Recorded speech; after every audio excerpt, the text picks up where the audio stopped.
The first mark was not on the map. It was on a tree, a strip of blue forestry paint, fresh enough to shine in the dark, dragged across the bark of a grand fir that Miles Arden had planted when he was 6 years old. The metal tag above it read 68. Miles knew that tree the way some kids knew a jersey number. He knew the week it went into the ground. He knew the nursery batch. He knew the year the deer chewed the tip and the year it recovered. And now, before sunrise on a wet Monday in March, someone had marked it for cutting. Not one tree, 4. Tags 68, 74, 81, and 86. All of them in the youngest block. All of them on Arden land. Or at least, that was what every record in the barn said. Miles stood between the rows with his flashlight in one hand and his notebook in the other. The rain had stopped an hour earlier, but water still fell from the canopy in slow drops. The needles held the dark. The soil gave under his boots. He did not touch the paint. That was the first thing his grandmother had taught him about land trouble. Do not disturb the mark. Do not guess. Write down what you can prove. So Miles crouched beside tag 68 and opened the notebook to a clean page. March 18, 5:42 a.m. Block D, West Row. Blue paint on tags 68, 74, 81, 86. Not placed by Arden family. Paint wetted edges. Possible outside survey marks. Handwriting was smaller now than it had been at 6. Back then, he wrote the tag numbers so large they filled half a line. He still had that first notebook. It was in the cedar chest in the barn with his grandmother's records, the old survey, the deed, and the photographs from the year the farm was nothing but stumps and rain. Miles had been walking the rows before school since he was 10. In winter, he started with a headlamp. In spring, he could make it through Block A before the sky turned silver. The farm sat on 39 acres in the low hills east of Nehalem, Oregon. Not the postcard coast, not beaches and vacation houses. The other coast, wet timber ground, gravel roads, drainage ditches, alder in every forgotten corner, fog that could sit inside a stand of firs until noon. Block A was the oldest, planted by his grandmother, Lila Arden, in 1986, when the property was still mostly Cutover land. The trees there were nearly 40 feet tall, thick enough that the rows felt like rooms. Block B was uneven because his father had replanted storm-killed patches after the big winter blowdown. Block C held mixed noble fir and cedar, most of it 12 to 16 years old. Block D was Miles's block. Every tree in it had a tag. Every tag had a line in a notebook. That was why the blue paint felt wrong in a way that was almost physical. It was not just color on bark. It was a stranger's claim pushed onto something that had already been named. Miles backed away from tag 68. Then he walked fast to the house. His mother, Erin Arden, was in the kitchen packing lunches when he came in with mud on his cuffs and his notebook open in both hands. She looked once at his face and turned off the sink. What happened? Miles put the notebook on the table. Somebody marked 4 trees in Block D. What kind of mark? Blue forestry paint. Low on the trunks. West row. His mother did not ask if he was sure. On this farm, Miles was not casual with tree numbers. She took her phone from the counter and called Laurel Quinn. Laurel had been the family's consulting forester for 17 years. Before that, she had worked with Miles's grandmother on thinning schedules, root disease checks, wind throw surveys, and Christmas tree rotation plans. Laurel knew the farm's rows well enough that she could enter from the north gate and come out by the creek without using a road. She answered on the 3rd ring. Erin said, "Laurel, Miles found blue paint on 4 tag trees in Block D." A brief silence. Then Laurel said, "Nobody from our side did that. I know. Tell him not to touch it. Photograph everything. Trunk, tag, paint, ground, surrounding row. Use a second object for scale. I want the west boundary survey pulled before I get there." Miles was already moving toward the hall closet for the camera. Laurel reached the farm at 9:10. She came in a rain jacket with mud on the knees and a folded county map under her arm. Behind her truck seat, she carried a GPS receiver, flagging tape, a diameter tape, a clinometer, and 3 copies of maps that never agreed perfectly with one another. She did not go to the kitchen first. She went straight to Block D with Miles. At tag 68 she stopped. She photographed the paint, then the tag, then the whole trunk, then the row.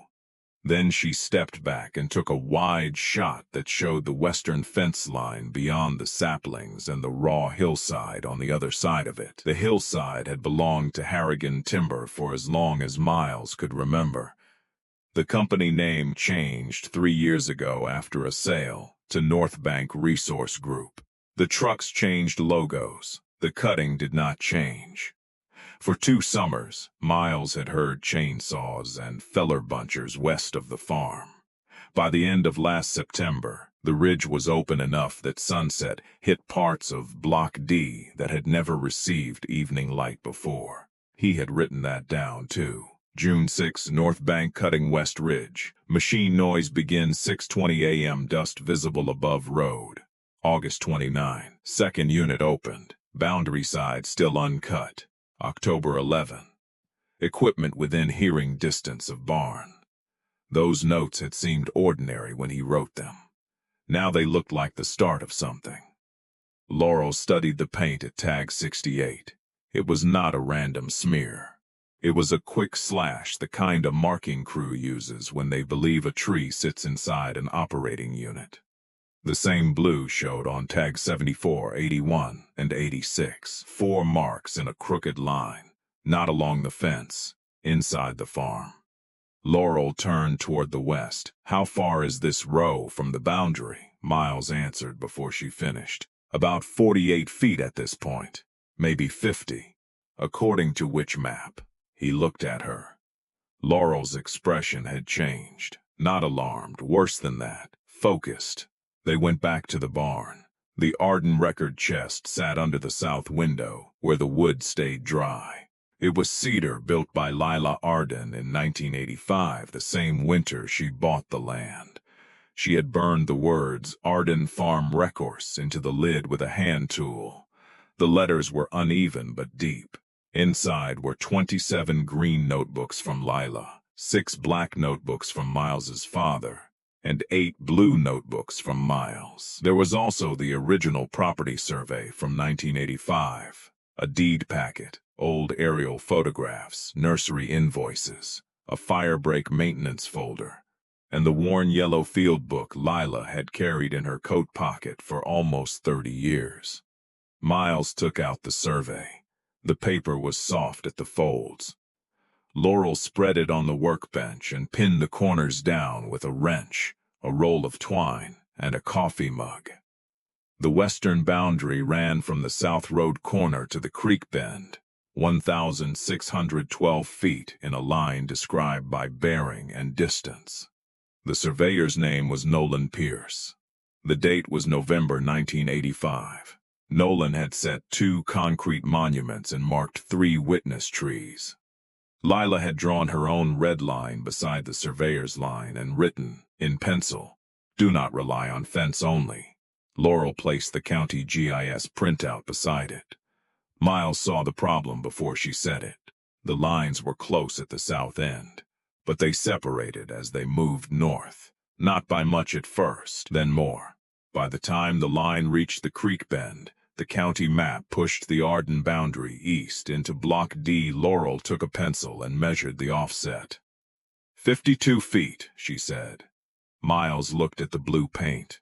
In his mind, he could see all 4 trees standing inside that 52 feet. His mother stood very still behind him. "Which one is legally right?" she asked. Laurel tapped the old survey. "Usually, the monumented survey controls over a GIS layer. But we need a licensed surveyor to confirm the monuments today." Miles said, "North Bank has crews out there already." "I know. They could cut Monday." Laurel looked at his notebook in his hand. Then we make it very hard for anyone to say they did not know. By noon, Laurel had called a surveyor named Theo Raines. Theo had done timber boundary work in Tillamook and Clatsop counties for more than 20 years. He had the dry voice of a man who had spent most of his adult life telling people that a line on a screen was not the same thing as a line in the ground. He arrived that afternoon with a helper, 2 receivers, a metal detector, and a copy of the 1985 survey. The first monument was easy. It sat near the South Road corner, 2 inches below moss and gravel, exactly where Nolan Pierce had described it. Theo brushed the cap clean with a gloved thumb. Pierce, 1985, he read. Miles wrote it down. The northern monument was not easy. The ground changed before the creek. The soil dipped. Salmonberry closed over the old line. The old fence sagged away from where the survey said it should be. A red alder had grown against one of Lila's cedar stakes, pushing it sideways until the painted number faced the wrong direction. Theo moved slowly. He did not follow the fence. He followed the survey call. Miles watched him set the receiver, check the old bearing, move 3 steps, stop, move again. The metal detector chirped near a root mass under an alder. They dug with a hand trowel.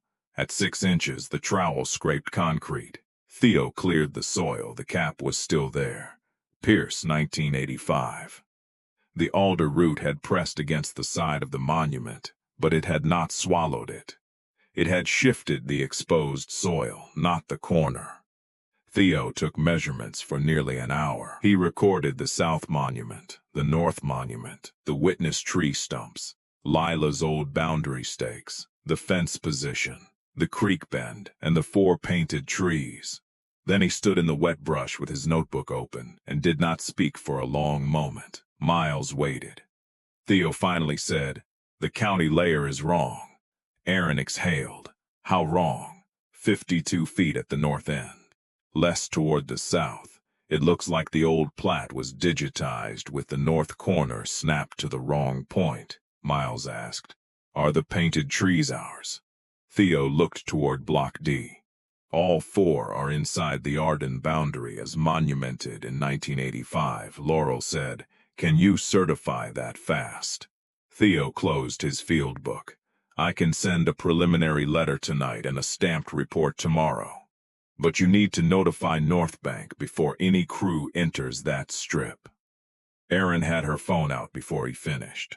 The North Bank unit manager's name was Brent Calder. He did not answer the first call. He did not answer the second. At 4:38 p.m., Aaron left a message using a voice Miles had only heard twice before, both times when an adult had mistaken her kindness for permission. "This is Aaron Arden of Arden Tree Farm. Your marking paint is on 4 tagged trees inside our west boundary.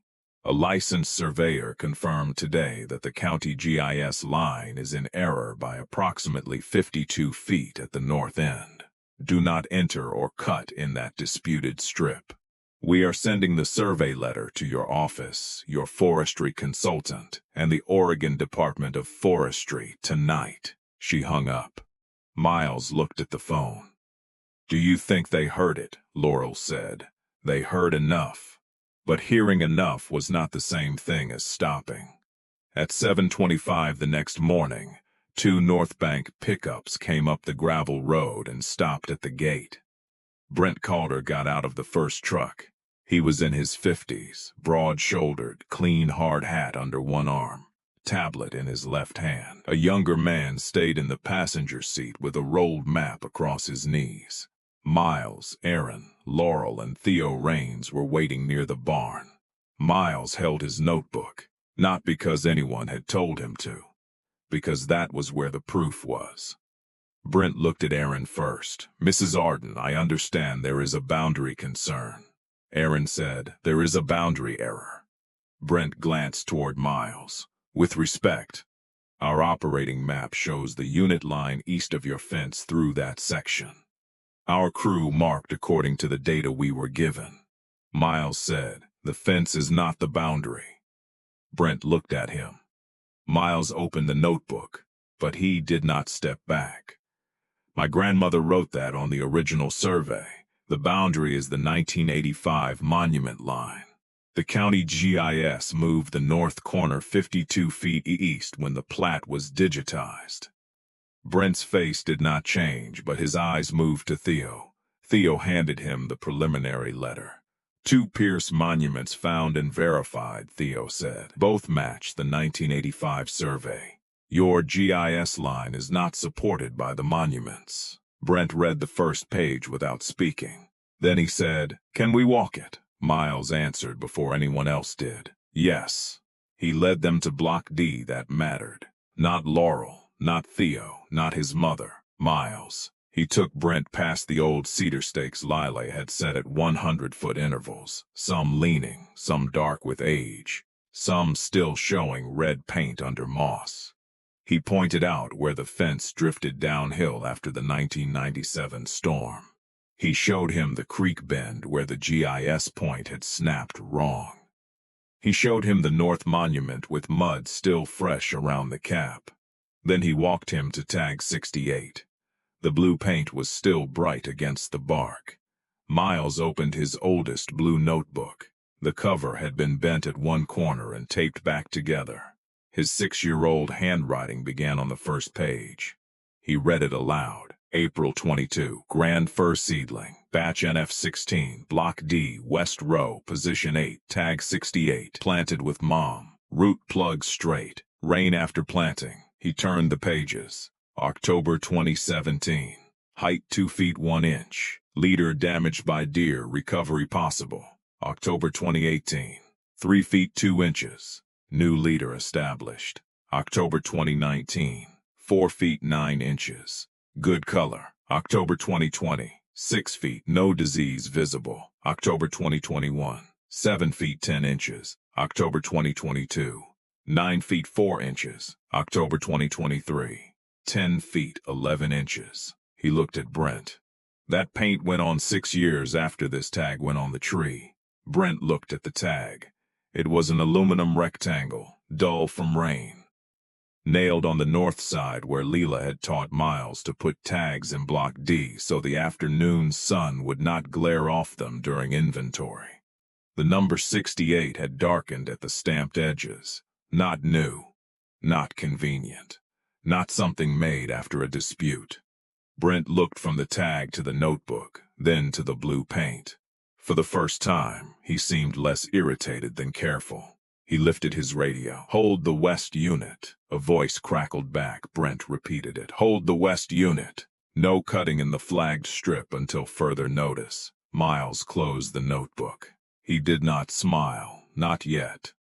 The state review took almost 6 weeks. That was the part nobody would have put in a movie. The waiting, the emails, the scanned survey sheets, the phone calls from people who sounded polite and tired.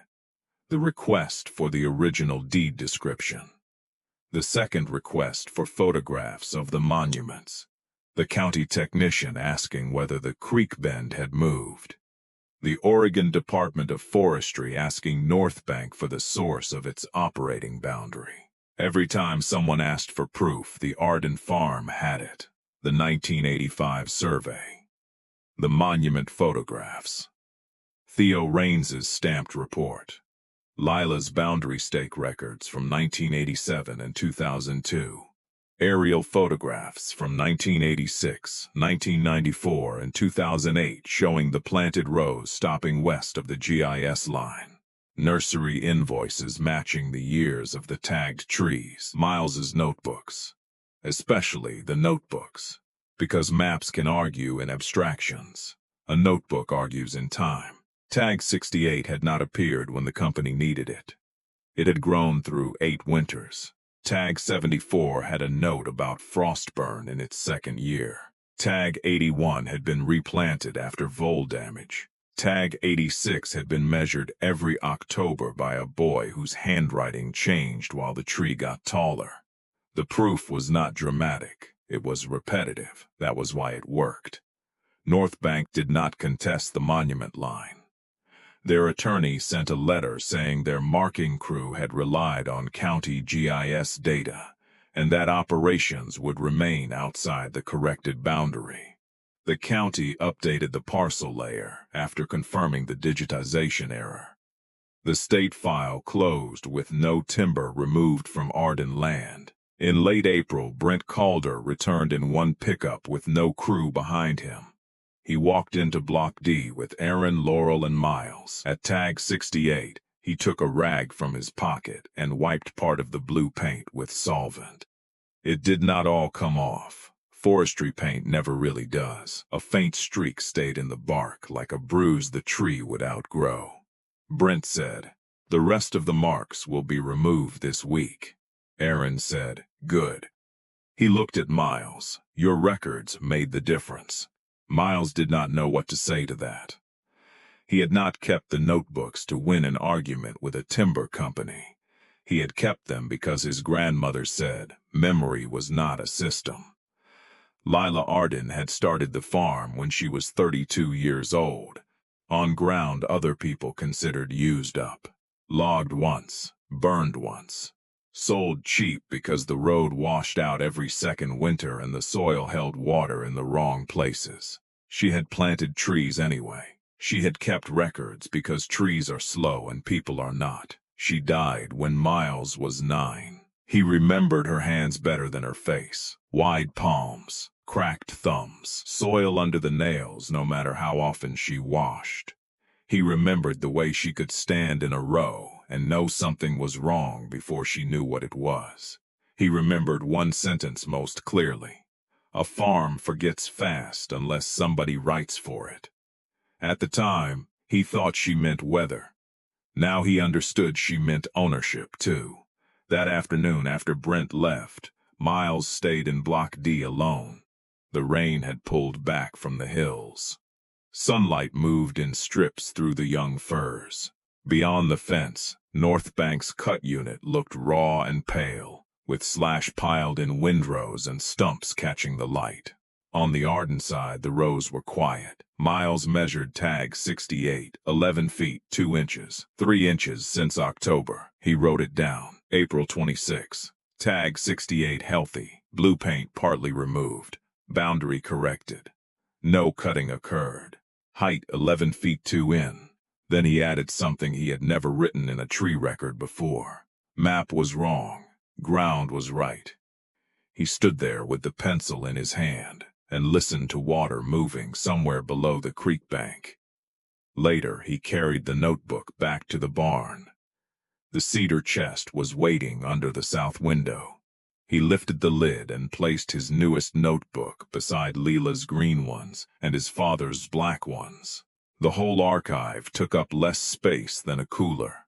39 acres of proof in one wooden box. Outside, evening settled into the rows. Block A turned almost black against the lighter sky.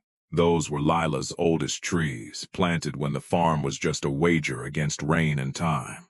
She had not lived to see them reach full height. She had still planted them straight. Miles closed the chest. The latch clicked. He hung the key on its nail by the door. Then he looked once more toward Block D, where 4 young trees stood with numbered tags in their bark and a faint blue scar at their bases. A company map had moved the line. A county screen had moved the line. A crew with paint had tried to move the line. But under the moss, under the roots, under 40 years of rain, the concrete monuments were still where they had always been. And every year between then and now, somebody had written down what grew there. The map moved, the ground did not.